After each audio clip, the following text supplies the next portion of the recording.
Hello, so Thijon abon chawa lai zon Thusim channel lai konin kalim na chibai ken bole tunia hi Thusim tabang cho GOLLUI Thusim say do hin Thusim say lo na so chap tan na tunia say do che hile Thijon Lamtou to Kulsamnu te Thusim hi kain say de hin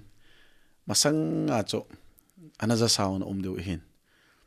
in say masang wa ka say nom cho hile first time ka channel hung ni hile you can just share, like and subscribe na ho thu thu hin to simong nom ta anangai win lang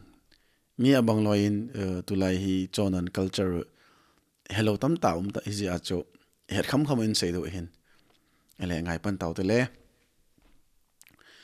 ton laya pile puten e ho Christian sa ho ibol masang wa he ibon cha wa hi animism ti cho thilho er thingphung songphung o in ho hin mi kang te hong masang wa Christian hi masang wa he hitia cho ta san kha ni hin e ho genealogy lang cho kana lu lo de hin azat zat e ho e hung kon no e ho e mi te hung kon do naw hi cha khul kon helo tam ta men to sim ho ita san naw kha kan sai de hin hi chema sa hi chala ya hi mi him tele thilate ana cheng khom ti hong izawin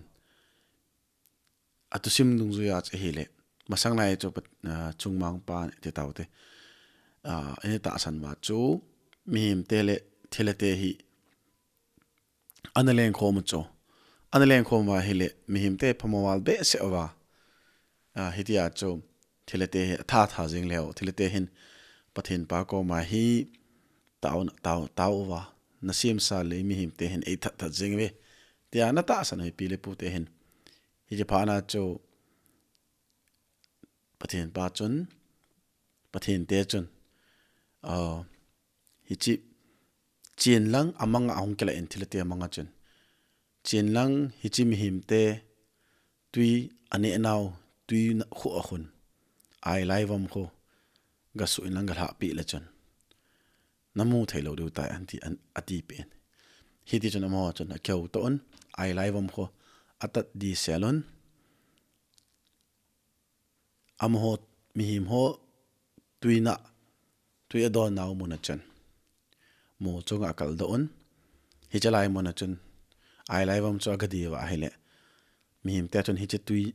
adon nawa ko na cho amit ahung vomen akitin masang lai a kho ibija cho mit ahung vom phana hi thil ho amu thailo ham ti tu lai tam ta anjong a sei ju cho ai wanga cho mi bang lo hi tu lai ti sei tha mit ka hung kle te lan thila amu the ti tam ta ni ta san win adi lo cho cho mai ta en hi dia cho emit al avom pa ho ai lai vom ji a ko ne hi na ta san hin tu lai ta san du ya mang cho kilo mong lo hin na ha ma cho pile pu te ta san hi jana cho ke se hi bovin serious en on la pautin a hi le hi cho april na da kan se hin ele pile pu te chun masang lai tu lai tam ta e ho society e ho culture a jong la ai sa ai ki te ho hi chon i bolun hunong i bolun chu teng le hi tia mim ku tia tam ta i bolun masang lai a hi pile pu te hin galu na la jiu hin a kho atia cho ani ke sa jiwa agal mi te cho tha teng la galu na la wa hi banga ho a in pang dung ho a ai lo le a in kot ko ma ta jiu he sa tha jong le chutia cho khomi kho ma hausa pi no pi a u te ho ai lo le chutia cho e ho culture custom dung dia salu bel peng elo le salap elo sahab kiteo pi dio se pi dio teng ne hi che salu cho aina tia cho an ke ta jo hin war trophies an ke ta jo hin a hi le hi chi mi him elo hi chi pasal ho chon gala chu gal ha ro cho gal ana that ho elo le so ana man ho ana kai ho hi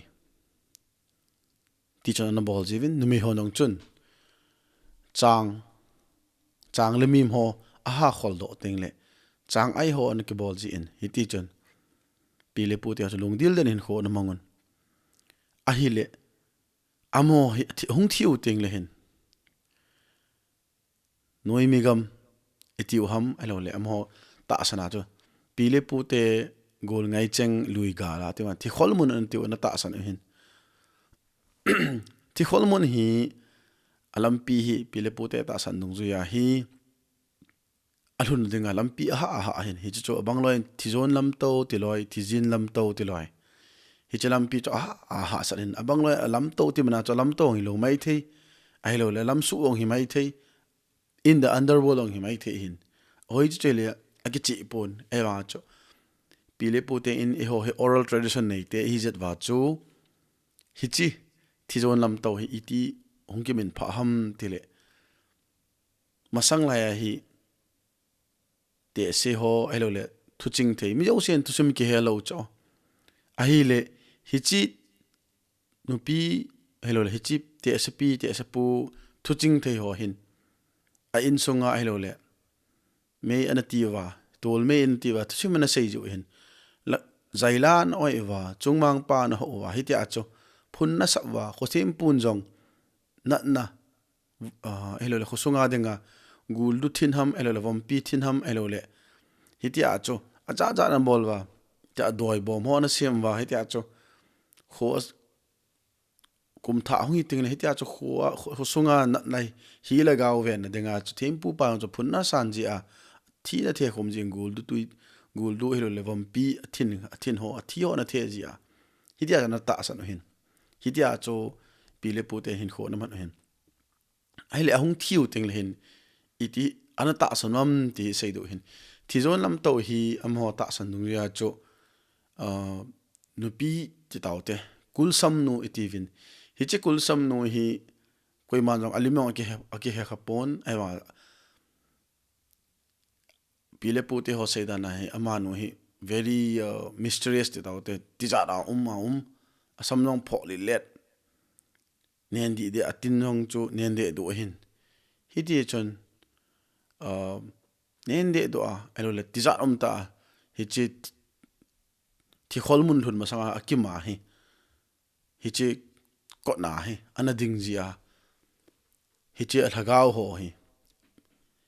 pile pu ti ho thagao ho ya thi te le hin sa ai chang ai chon bol zo ho chu amu teng le te to kaina a chu mi khat chu pasal khat chu gal hang hi ama thi teng le hin asalu la ham ahilo le aloi le gol ahilo le sa ana tha ho chu athi teng le chun abon cha ama alhagau masanga hin sai pi ham home pi ham hiti aso le kol ho chu hiti hin na sat entourage te taute lengpa achi te la masanga ki khom ho hita banga hi amasanga chi masa ho hi agar ta banga hi uma Kulsamnu chun zana nei ta analam to ji a nom ta imacha boilo hela thikhol muna apile pu gol ngai cheng to ani ki mu to ji uhini chubanga chu numi ho jong chu la ai elo le chang ai bol numi ho chu zana nei ta Kulsamnu chun an bol ji hin a hi le naw sen ong thi ting le hin amo hin la naw sen ti la chapang ho hin sa ai chang ai ho la bol zo lo wa la ai la bol zo lo wa atina chu Kulsamnu hin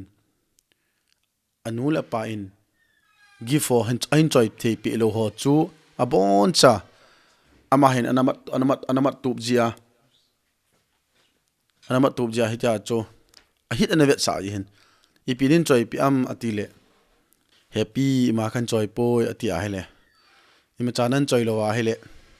ka hit ven ati hin hitia hit vet sa ting le chon hitia chana so gen thejia apile pu ko mong thung thelo la tia chen kho na bol ji hin hiti chon a het part wa hi again theina hi pile pu te anu le pa te hon naw sen ho athi ting le hin atin ka dunga dum mu hena tum phol amu hi a het pi jiwa aile Kulsamnu amu ting le chon hi che naw sen lagaw ho chapang ho lagaw chu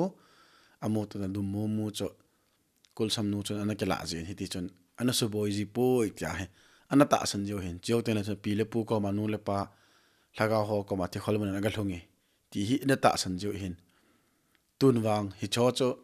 aki sei te pon i cultural tradition ho Christian sa ho hi pha do hin hi cho zo si chu hin pai ta win i cultural tradition ho hi in hial ta win ama wa Thusim dung zu ya cho in sei le hi ti hin ko hin tua kan sei de hi ipidinga pile pu te hin elo nu le pa te hin yung pe nu teng le min sel an sa jo ham ti yo hi kan sei pai de hin masang la ya hi khosung khat na hin pasal khat hin gamlenga che cho gamlenga che a hi le agamlen na hi zan hung zo to lo ajinu hi naw vop hin khosunga ma bun ma vop hin ai la gamlen na sa hol na hi sa han ka ma hung kile na hung zo to lo asakap to thingphung noi khan hin khumol pha ma sang hin khojin pha na hin akinga den tan hele hi che khomol chu gam lajap na lai thingphung a hin zan khang ki mi hin thingphung te thagaw hong ke hon tan in hang pa an seitan ti cho thingphung a hang pa chan in hang pa posonga khun ga chi hitin naw sen khat hung ping de hin ai tan hi te ati cho a hi le in sa pa chan ken tu ni jin ka ne ye kaung thei lo de hin hang pa tin ai le nang na ga che nang ga lai tan ta nong teng le nang man nein het sai na tin hil am khat pa ong chun angai hin a ipi se na ong het lo hin ala chom khat jo pha na he in hang pa chun ahin sei kinin in sa pa atile hoi pe ham tin den naw sen khat pasal khat apingin ka hin lai tan ta atin tin hele in sa pa chun iti na lai tan nam atile hi che kho chun nu pi khat hin naw khat nein hi chi naw chu pasal khat ong hi chi naw sen hi ong let ting le hin kum som thum ong hin tel hin ji khat nei de hin cheu ting le ji khat nei be ke den ajine na hi ajite ni hi ni ani gel hona nawan bob de hin hi cha hi aji pa hin sum asu na hong ki chu hon ti cho hong ki chi hon teng le aji pa hin aji nu te ni su long lai ne denga cho gam la sum su na ding cho aga hola gam la cho thinga ka tan na pe na cho hom pi pa in ahin lai tan tai ti ai an sei ne hele o ti tan hi jo phana ta thip ki tan hi masang lai cho hele hi chi in hang pal in sa pa hi ho tu la he dinga hi spirit of the wood hello le gam pu ti tham elo thaga om khat ti de hin ai le jing kaw hi chi pa long chu gam leng pa ong chu aga chen hele ajin no cho naw na nei tan amao alung hi anom thim pon ai wanga cho gu thim cha alunga agel cho aza cho achin jing hin ama ong kum som thum achapa he anga do wa jini an nei ta ba tan ajite ni he na wop na hong ki chu hon hin sum su na he a hile kate nang ni pi si sum su na pen da na ki chu ham ka sui ta dham ka tan ta dham atin a hile ama ki pat doin hei cha ki punin apa dong chun gu thim chan a thi nang a ki choin a thal pi ti dham a ki choin gamla a cho thing han tan pan tan thing han tan phana hele hom pi pa he ham pala he ai ni ji cho ai ni ji phana he aga tan go ji le aga akilap le hom pi pa hen kichaki ji aga thing cho ga tan har an bo go ji hi ti ai chance la to thelo hi che phana cho a chaina he hom pi pa an bo le apa chun hom pi pa cho thal pi a kap li tan athi phana cho hi chi golang pa cha tawte hi che pasal pa chun thing tan pa chun aki pa wal be sia o kaden ka pa hin e hu da le tunia ka thi ta cho ta hom pi akhang khamul ti cho amu umul ti ta na amu mul khu akhang khamul khu azu zu na le ham hin mengja khu akhang khamul thamla chon ama ham hin tabanga cho humpia jong hi ham thim di hin age zu na le thi khod han ki zu thi han ki zu tanin na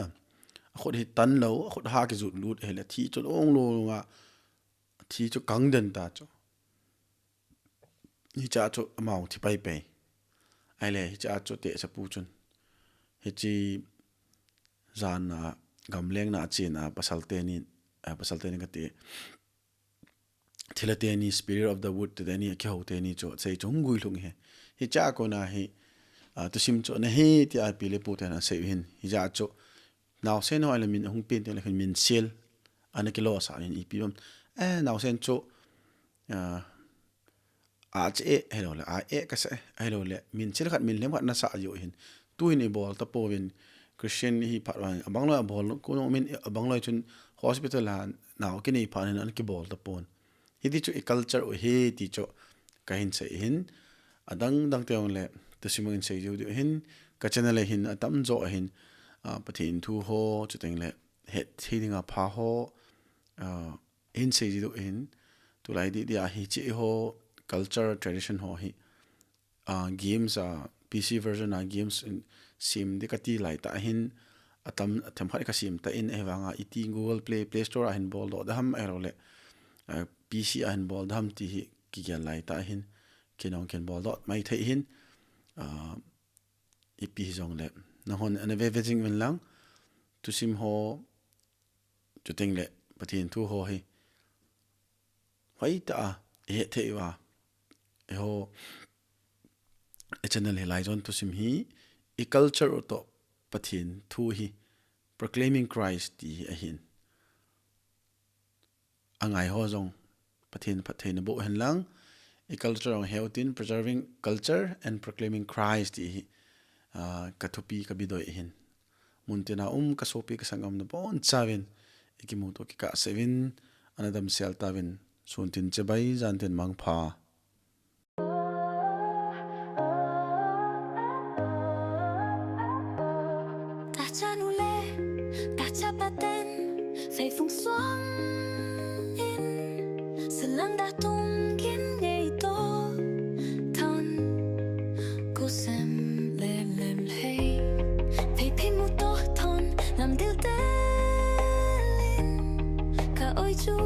ôi chung mang pa